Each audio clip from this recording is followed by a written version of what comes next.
Welcome back to our next video, but not just video, series of videos. Instead of going big and making larger and more interesting things, I'm going to go small. So I'm going to do the largest of our vessels in this series today. So what I have done is to glue it up. I figured that's the size of vessel I want. So I took a faceplate, glued on something that would be the base, the body, and something that will eventually be the top. So this is huge.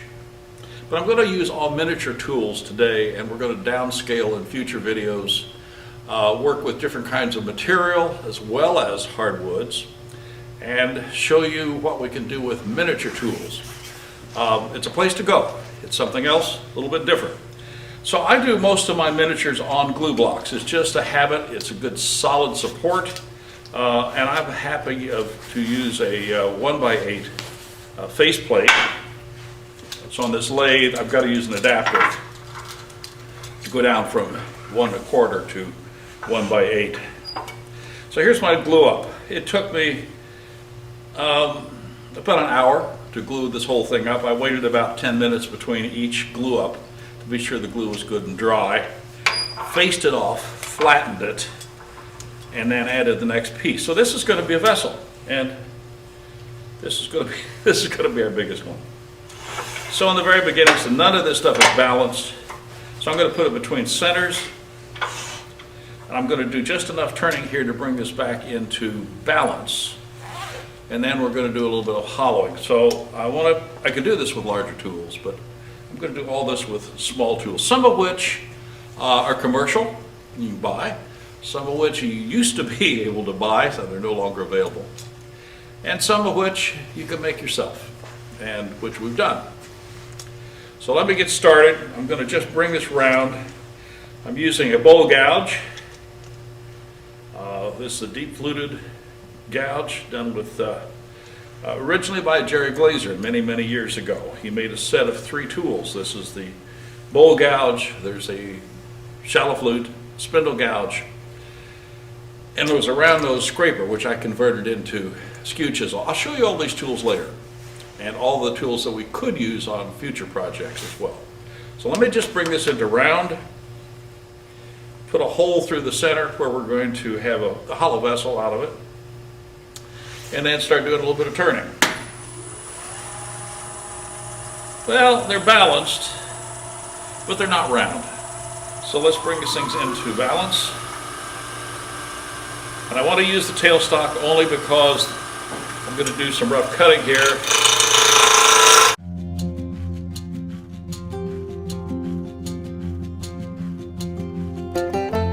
I'm just getting this round, that's all I want to do.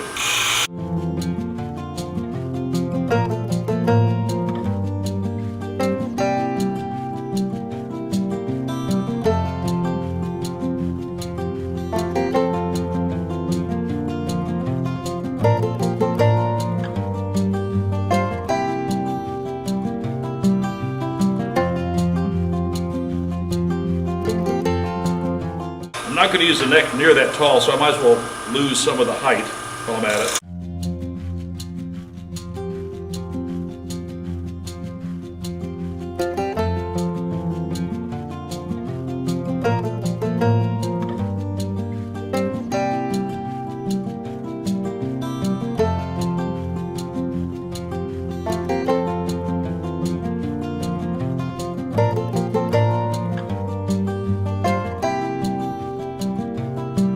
I'm trying to visualize what this is going to be, and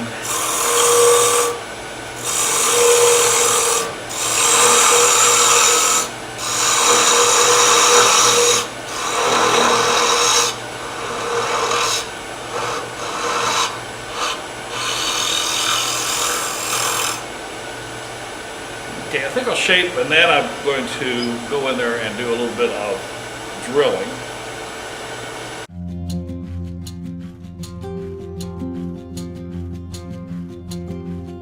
The base has got to get a lot smaller, but I'm not going to take it down. I need the mass while I'm doing the hollowing. I reduce this portion at the very end.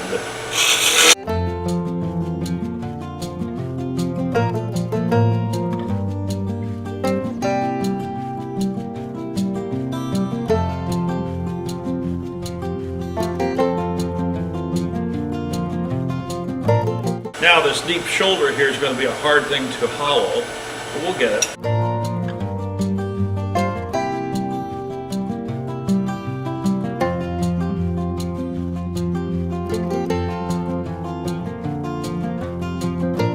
My drill. This is a Sorby tool designed for doing this. Now I got to be right on center. It's laid flat. It's way too high. That's about it. So I need to go down to the letter S on Sorby here.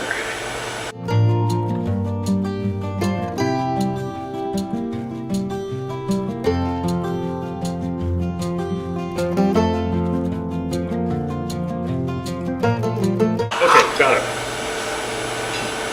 So now let's see.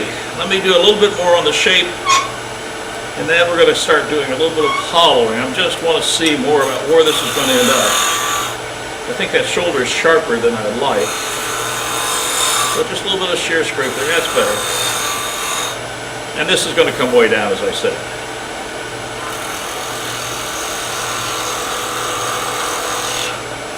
Now this hole's going to get bigger.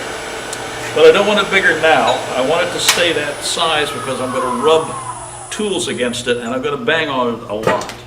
And so what I'll end up doing is opening that up at the very end. Now this will be fine. So let's see, what hollowing tool do I want to use? Two tools. This is a McNaughton hollowing set, the miniature size, and that's number 1, number 2 curve. And I'm not going to use the 3rd curve, I don't think. So let me change blades. And let's just do a little bit of straight hollowing first of all, get some mass out of here. So a lot of blade changing here, so I have a handle set that we can use. Now that's a lot longer than I'd like, but that's where it is. Now I'm lining up the blade with the screws. The screws then become my reference to where top is. I'll put this away so I don't lose it. And now we're going to come around here and we're going to bring this into place. And that's a little high. And I'll clear the deck.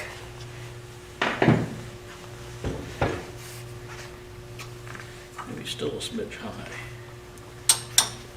Now, as we talked about in the last video, which I hope you watched, we talked about end-grained vessels being hollowed from the center out. So I'm going to do the same thing. Now there's my bottom. Check the depth. That's just about where I want it. It doesn't go all the way to the bottom here. And I'm not going to make this fully round inside. It's going to be kind of V-shaped at the bottom a little bit because much of this mass is coming off from the outside later. So let's see how this tool works.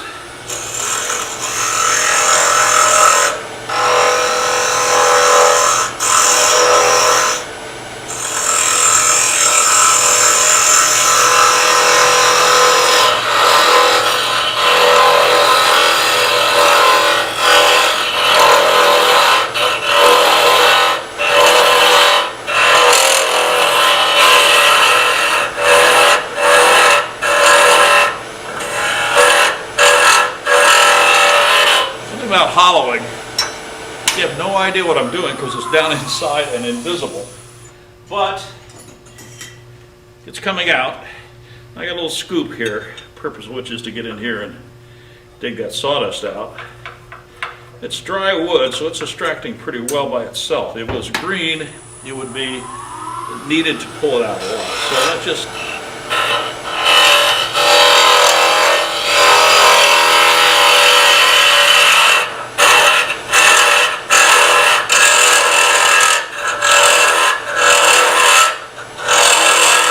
I don't know why I'm looking, I can't see it either.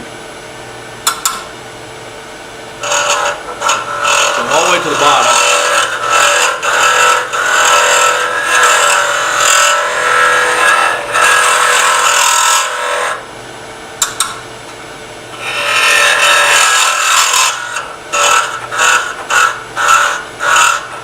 Now I left a little bit of a dimple right in the center, and what I'm doing now is trying to find that dimple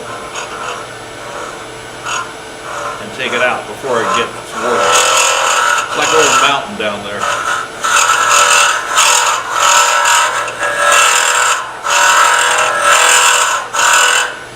Now this is redwood burl, so it should cut pretty smoothly, but it seems like it's not, so I'm going to take and sharpen my tool just a little bit. This is not the one I carry in my pocket, but it just happened to be here and handy. Let's see what that does.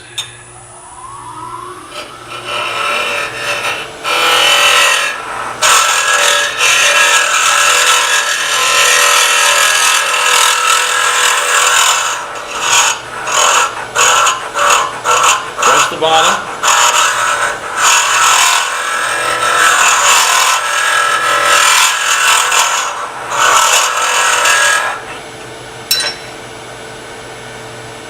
Clean out.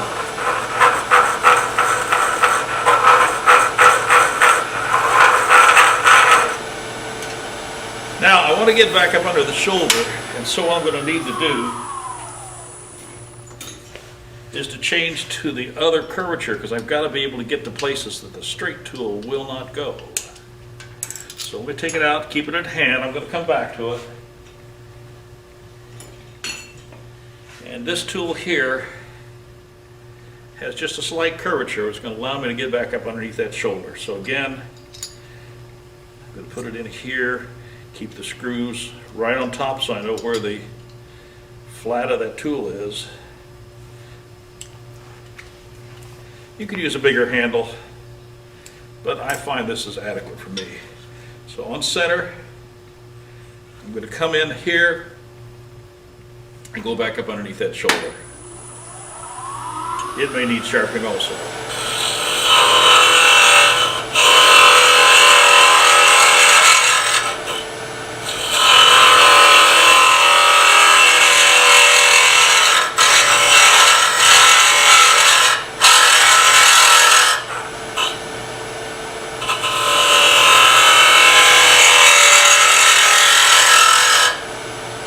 And coming out, be cautious. I never want to allow this to turn up. That'll be a catch waiting to happen. Let's get some chips out.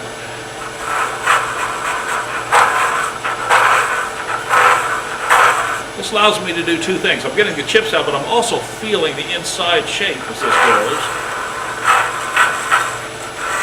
And I can tell there's pretty curved, but right there's a bump. That's probably something I'll handle with the straight tool later. So let's go a little bit more under the shoulder.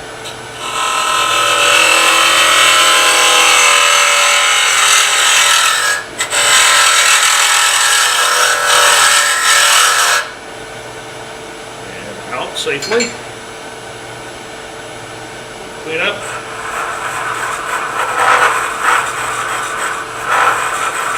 Now to me, underneath that shoulder feels pretty good. I can get further under there if I made this opening a little wider.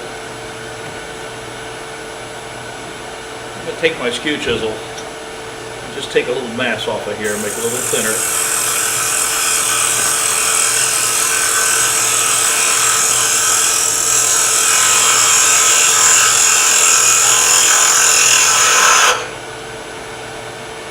Not only does it make that, it looks better, it also gives me more room to work back here.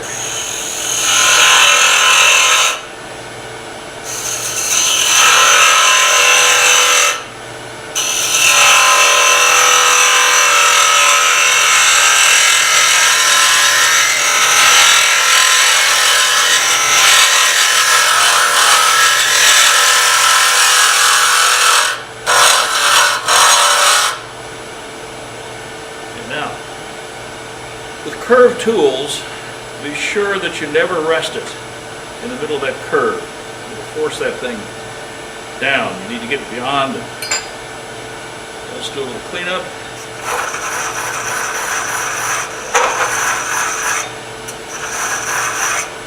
And let's go back to the straight tool.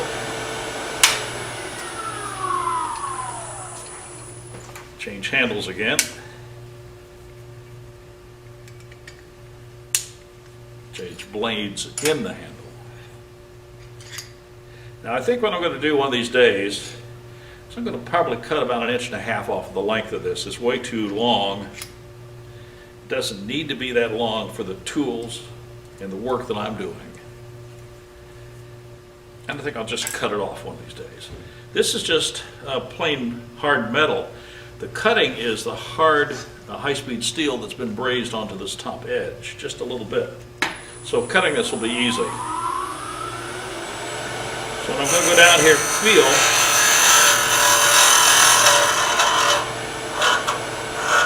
Okay, what I'm doing is trying to find out what's going on inside. I can't see it, or I could look. There's that little dimple in the bottom. When I find it, I go down below it and raise the tool right up through it.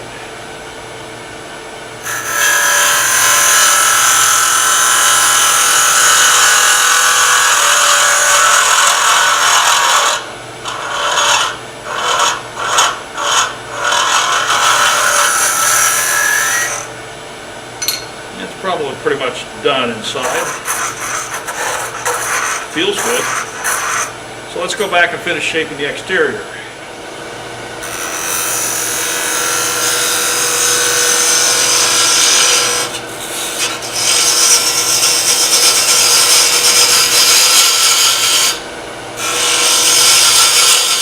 Now the base is only going to be maybe 1/4 inch, but I need more material here so I have room to part off.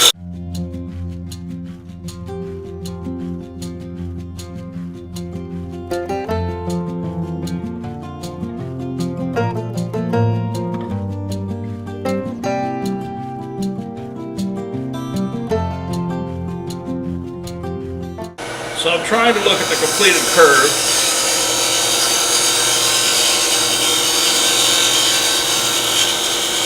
Yeah, we're getting close now. And that's longer than I want, which is good. So now, the trick is to pick up a little bit of sandpaper.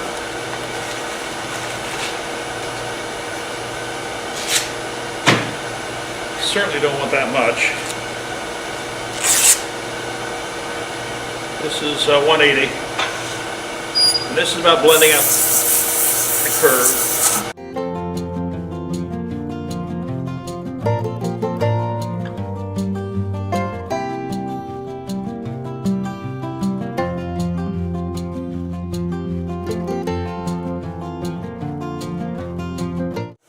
I'm looking at the floor beyond this vessel because that gives me a good contrast to see how the shape is coming out.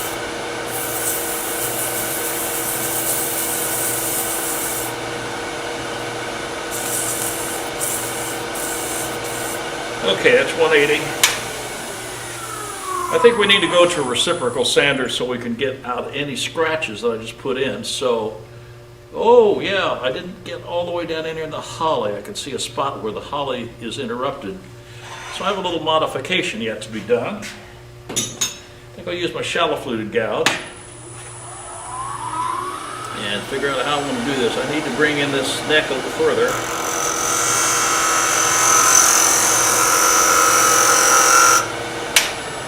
See if that catches the problem. No, not quite. It needs to go a little farther.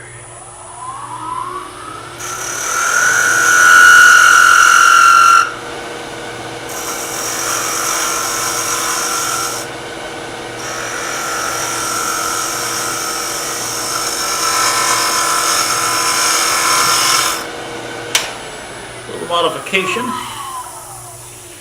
There's a flat right on the edge of that holly where it came touching the redwood burl, which I needed to make go away, and I did. So let's go back and do a little sanding and blend that back in.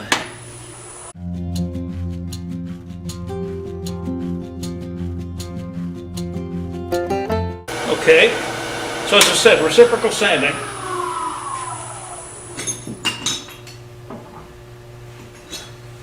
Let me take my turning piece out here. And I'm going to put in my sander. A little reciprocal sander. This is a 1-inch disc. Seems to be just exactly what I need for this job. Yeah, this is another Sorby accessory. And I have a set of sanding discs, so let's start with no coarser than 180. Let's see what we can find in here. I'm sure everything I need is here.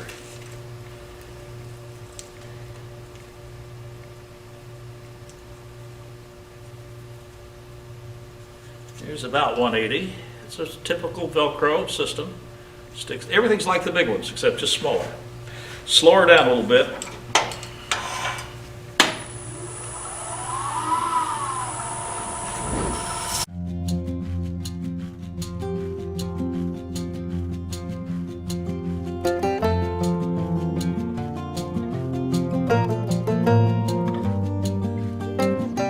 And there's not a scratch that's visible.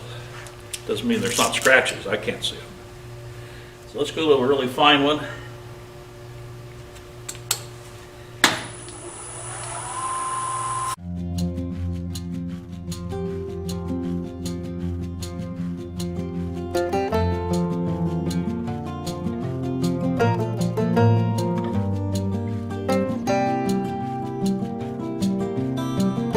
Okay.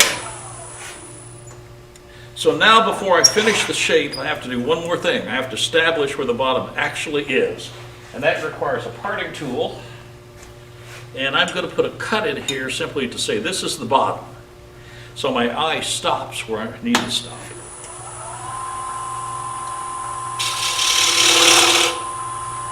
And then I can see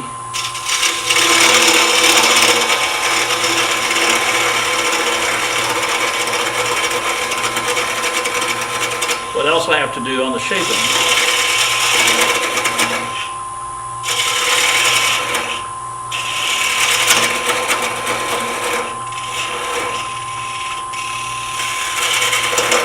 Little tiny parting tool sticking over this bar, a little tough. This one is diamond shaped, so it's flat at the bottom. And what I'm going to do is go to a larger parting tool, which I will get and be right back. Well, I've got a really big parting tool, but the point of it is I'm going to stick over the tool rest to cut on this bottom at least 1.5 inches, and I need the mass in this, so these other little tools are vibrating too much.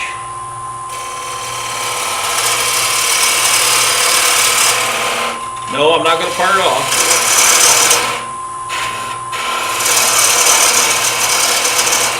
But I am going to create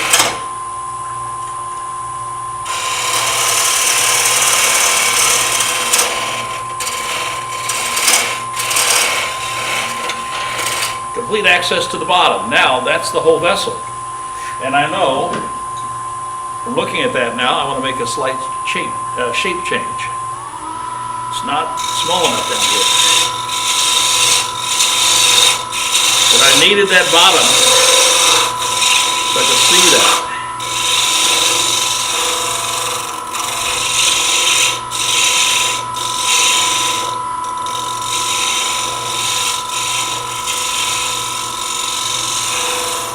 That's more what I wanted. Repeat our sanding process.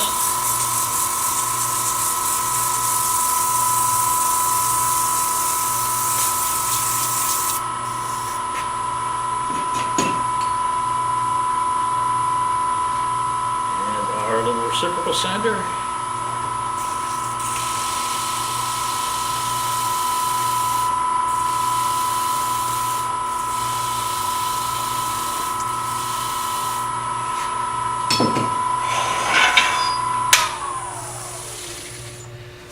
So now, the only thing remaining to do, besides getting the stuff out of there, is to add finish. And I'm leaving it on the faceplate until I get every coat of finish on there I want. I'm going to put a coat on, it'll dry, it'll raise the grain, I'm going to have to sand it again. But now I keep the handle, and at the very end I will part this off. At that point in time I will rechuck this. I have a small vacuum chuck, this will just fit fine. and then I can come in here and complete the bottom as an extra individual separate step. To put my finish in, I use this Minwax Wipe on Poly a lot. And I don't have any of my little brushes, so I took a piece of paper towel, but it's going to do the job for me because I want to show you this. This is too good to pass up, because redwood burl changes so much when it gets finish on it, and it's so much like a sponge when you're putting it on. The first couple of coats soak in like, yeah, a sponge. So I had to do this, and what I'm doing is really loading it on. And I can see, you probably can't, but I can see already that there's spots that have already gone dry. It has just continued to absorb, and that's fine. So, and the holly won't change color very much, nor will it accept much finish. But we got it pretty well coated. Now what I would normally do right here in this spot right there is I put it on. I can literally watch it just soak right into the wood. So we've got it all the way around. We've got a first coat on. That's going to be a seal coat. And here's what we're going to do next. Put this aside. We'll unfold this later and make sure that it doesn't becomes a flammable issue. I'm going to take this piece of paper here and take off all the excess. I just want this first coat to go on, give you a matte look at this piece. And so there is the start. When we get done, this will have a lot of shine to it. Has kind of a vertical grain to it. The holly's gone a little bit gray. That's what happens when you get finish on it. And the walnut base has just enough contrast. So I want you to see what that's going to start looking like. When I get home tomorrow, the weather's really nice and dry. We're filming today. It'll probably be ready for a second coat tomorrow. If the weather turns rainy, I may have to wait 2 days between coats. But I will check it to see if it needs to be sanded down. Redwood burl tends not to swell very much, but I may hit it with a bit of 240 or some steel wool before I do the next coat. Take care of dust bunnies at least. Anyway, that's it. I wanted to show you that, and we will now go ahead and take a look at some of the tools and some of the smaller projects that we'll be moving toward. This is something you do right off the floor in your shop. This is scrap wood. Go for it. I went up and spread out the tools that are in my little tool roll so you can take a look at what's there here. Some are commercial, some are currently available, some are things I made. So first thing over on the side here is just a piece of aluminum rod. I've hammered out both ends into little scoops so I can go down inside a vessel and extract the chips. I'm going to use it as a pointer. These are, I don't even know the source of these three tools, but they are very narrow parting tools. And one is a round nose scraper. You can't tell it, but that's an 1/8 inch round nose scraper, and it might be useful. These are commercially available. This is from Mike Jackowski, and he calls them pocket rockets. They are carbide tipped tools, one straight, one's bent, and they will fit into my handle set here. They're commercial and they work really great, and they can be used on things much larger. I made my own set. Here's a straight and a bent one. We went on the internet and purchased these carbide circular cutters with the matching screw. And then I formed the handles. So these are mine. These are commercials from Mike Jankowski. This set of three tools here is the smallest of a set of tools from Kel McNaughton and the McNaughton hollowing systems. There's a straight one, there's a slightly bent one, and there's one with a much heavier curve. Between the three different sets, three different sizes, they vary a little bit. But this is the smallest miniature set. I don't know of anybody else who has one, but they are available. This is a handmade tool here. It's just a piece of high-speed steel 3/16 rod buried into a piece of aluminum. Makes a nice little handle. Works really nice. Commercial tools from Sorby. This set is on the market. and they work really pretty well. One's very slightly bent. I like this because the hook over doesn't create a lot of torque on the handle when you're cutting with it. And then there's a straight one. Be cautious in sharpening things like that to always use a card of some sort and stroke it from the back side rather than trying to grind on that edge. There's just not a lot of metal there. You'll go way too fast. This is my favorite set over here, and I know that these are not available. Jerry Glazer, towards the end of his company, created this set of small tools, and it didn't last very long, and I bought one just as soon as I saw it because they fit my hand perfectly. There's a bowl gouge, a shallow fluted spindle gouge, and as I said earlier, this was a round nose scraper when they made it, and I just reground it into a skew chisel, which was a lot more useful. The last tools over here, this is the hollowing tool that I used in the handle. This is from Sorby, available. I didn't use this scraper, but on bowls and things like that, these teardrop scrapers work really good because you rotate that teardrop and you can find a portion of that curve that'll fit the inside curve of your piece. It's a little too large for what I was just doing. These two gouges here, this is a shallow fluted, fairly large one, and a very small deep fluted gouge. These were handled tools, and I decided I didn't want any more handles, so I took the handles off, I should say, and now use them in the handle for the sander. Just changing them out with a 3mm Allen wrench. This sander, I thought I bought it because it was really cute, but it really does work. And as you saw, this comes out of the handle, and it is reciprocal. And these may be very difficult to find and may be easier to take a larger piece of sandpaper, create a 1-inch circular cutter and stamp your own out. I don't know if they're still available. The handle on the very end down here takes care of all these tools here, and I made that and put a collet on the end of it so that I'd have a way to be able to change things. So anyway, this is what I work with. They're fun to have. I don't want to keep them in a drawer. I have a tool roll that I had. One of my students' wife was a seamstress, and she made this really nice tool roll. So all these go in their own little pockets, and we assemble them.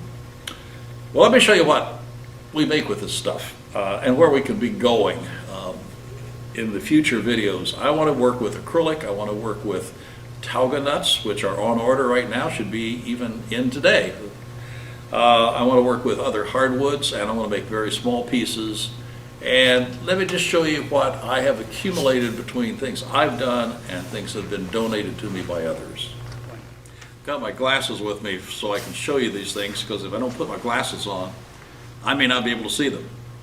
So I just thought I'd bring out an array of things. Some are mine, some are not. The largest piece I have over here is from Bob Nolan. He does these basket illusion pieces, and that's pretty huge for our little collection, but it's a good place to start. This is redwood burl, lidded box with a captive ring on the top. I made this some long time ago. I'm amazed as the house gets cleaned each week that it's still in one piece. We did a thing about threading vessels, and I did a threaded lid acrylic bottle. It's pretty hard to see because it's the color of the acrylic, but in fact we're going to do some work with acrylic, and some clear acrylic as well as maybe even some colored acrylic. I may or may not put threads on some. This is a piece that we can easily do, we all can easily do. It's a small hollow bowl vessel with a decorated base. And again, this is just done out of a piece of scrap wood that we'd had. And every year at the AAW, I used to run into Joe Seltzer, and he'd hand me a little box. He'd unfold that box, and inside there'd always be a little piece of some sort. Somehow or another, Joe was always able to sign these pieces. He has them numbered. We have the year on it. I know that's black ash, and he's got a signature on it. I used to get a little piece like that every year from Joe. It was really nice. These hollow vessels, some of these I'm not quite sure where they came from. I do know I did not make that one, but that's a piece of stabilized box elder burl. probably a cutoff from a pen blank, which we will certainly be using. I did make this lidded box. And some of the tools that you've seen in my tool roll work just fine for all of these. Buckeye burl, lidded box. I know that. And this piece of Buckeye with a black ebony collar on it, I would say the hole in there is less than a 1/16. These came from Robert Whitworth. And I think I turned that and that. Now, when it gets down to really small holes like this, I may have to make a custom tool to work inside a hole that size. Imagine the tools we've looked at, but scale them down one more size. Anyway, there's a lot of fun things that we're going to be playing with. This is a start. Get out your small tools. Get out your bigger tools and grind them down, maybe. But start looking at that scrap wood on the floor as potential project materials. And this is a real heavy-duty challenge because it's working at a scale that you may not be familiar with. So come back to our next video and see the next piece we're going to make, which is going to be definitely smaller than the one we just did today. We'll see you in the next video. Be sure to subscribe. Post any comments below. We'll look forward to your responses. Thanks for watching.